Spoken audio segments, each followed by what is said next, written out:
J'ai titré le titre de cette vidéo TikTok bousille le cerveau de nos enfants et on laisse faire. Mais en vérité, j'aurais pu citer d'autres plateformes que TikTok. J'aurais pu citer Instagram, j'aurais pu citer YouTube. Le truc, c'est que TikTok, c'est vraiment le contenu court par excellence. TikTok ne met en avant que le contenu court, le contenu rapide à consommer, le contenu fast. Et donc c'est pour ça que dans ce titre, j'ai voulu surtout parler de TikTok et c'est pour ça que dans cette vidéo, je vais surtout mentionner l'application TikTok.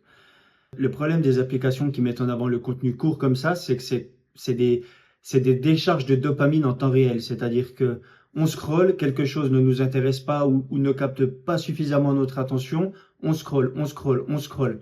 Et en fait, le problème avec ça, c'est que notre capacité d'attention, notre capacité de concentration sur un sujet, eh ben, elle diminue carrément. Elle diminue de manière assez forte.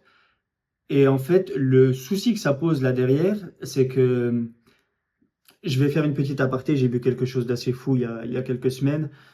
C'était une étude, c'était à la sortie de l'année scolaire, donc ça devait être début juillet que les gens ont commencé à parler de ça. C'est que, en fait, il y a une étude qui a été faite pour les collégiens qui disait que 2 enfants sur 3, lorsqu'ils lisent un texte au collège, ne comprennent pas le texte qu'ils lisent. C'est-à-dire qu'ils sont en train de lire le texte, ok?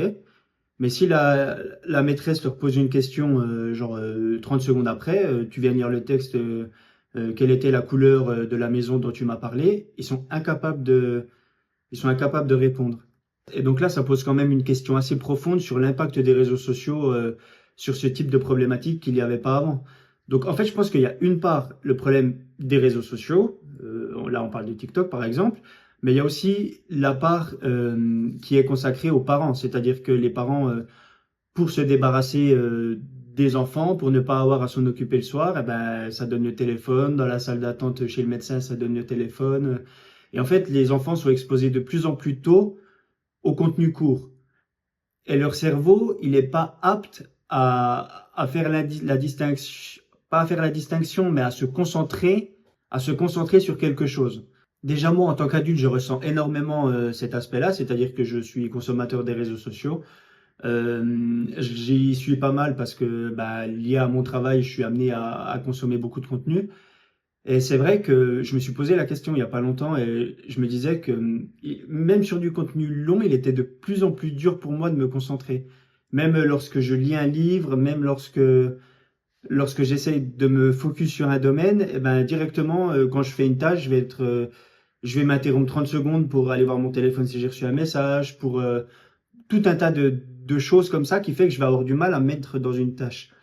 Et il y a un phénomène qui est assez intéressant qui fait de plus en plus son apparition, c'est du coloriage pour adultes. Et en fait, il a été prouvé que de colorier, de se concentrer sur une tâche à faire, donc là en l'occurrence le coloriage, eh ben ça permettait de contrebalancer ce phénomène d'addiction à la dopamine instantanée que créent les réseaux sociaux. Et donc il y a de plus en plus de livres pour colorier qui sont destinés aux adultes. Et ça, je trouvais ça que c'était assez incroyable.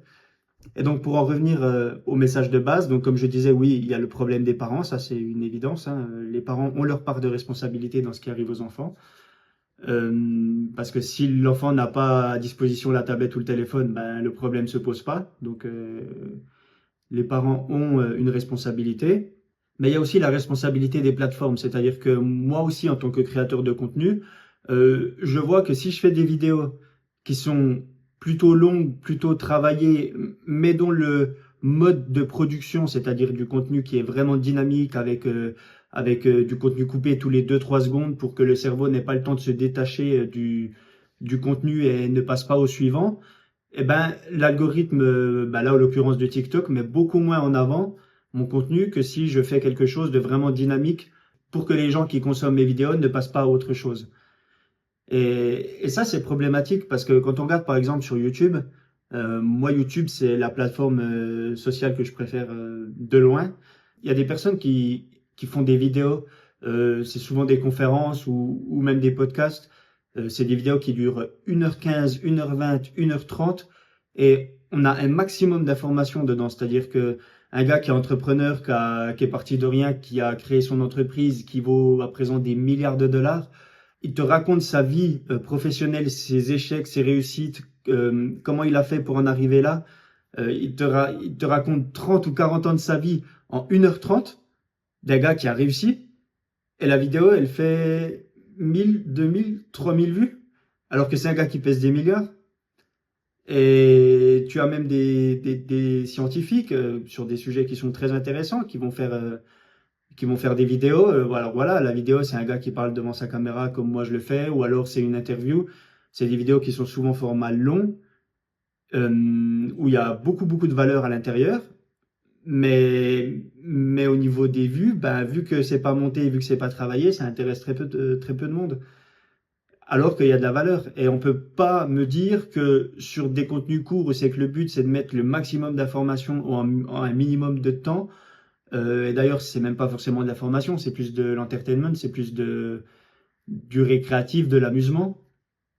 Bah ça a la même valeur. C'est-à-dire que oui, sur TikTok, il y a des vidéos qui sont super intéressantes, éducatives, où c'est qu'on apprend des choses qui sont cool à regarder et qui sont plaisantes à regarder. Mais comme je le disais, on peut pas condenser le même niveau d'information en 1 minute qu'en 1h30. Et les personnes qui vont regarder le contenu d'1 minute, ils vont pas regarder le contenu d'1h30. C'est pour ça que, par exemple, quand vous faites une chaîne YouTube, moi j'ai eu le cas, j'avais des vidéos longues, j'avais des vidéos au format court. Et ben, les personnes qui regardaient les formats courts ne regardaient que les formats courts, ne regardaient que les formats short de moins d'1 minute. Les personnes qui regardent le format long regardaient rarement le format court.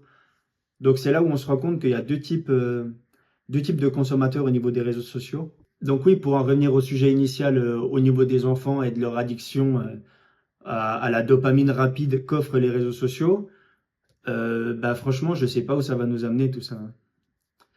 Franchement, je sais vraiment pas où ça va nous amener. Parce que qu'un gamin qui est au collège, qui lit un livre et qui n'arrive pas à dire 2 minutes après ce qu'il vient de lire, bah, c'est quand même problématique. C'est quand même problématique et ça montre les limites de notre société.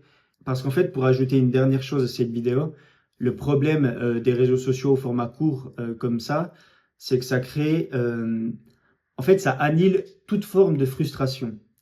C'est-à-dire que vous aimez pas quelque chose, bah vous zappez. Vous aimez pas quelque chose, vous zappez. Vous aimez quelque chose, il y a quelque chose qui vous parle, bah vous regardez. Donc voilà ce que j'avais à dire. Encore une fois, je pense que la vidéo a été un petit peu fouillie. Et j'ai sans doute pas dit tout ce que je voulais dire. Ce que je vais faire pour demain, c'est que je vais noter tous les points que je vais aborder. La vidéo de demain, ça concernera sans doute l'intelligence artificielle. Je pense que ça peut être un bon sujet à aborder parce que j'ai un avis assez tranché là-dessus, notamment sur les dangers et les bienfaits de l'intelligence artificielle, de comment, qu'est-ce que ça peut vraiment apporter à la société. Mais ce que je vais faire demain, c'est que je vais plutôt préparer la vidéo, je vais me faire des bullet points pour être sûr de rien oublier. Donc n'hésitez pas à vous abonner et moi je vous dis à demain. Bye bye.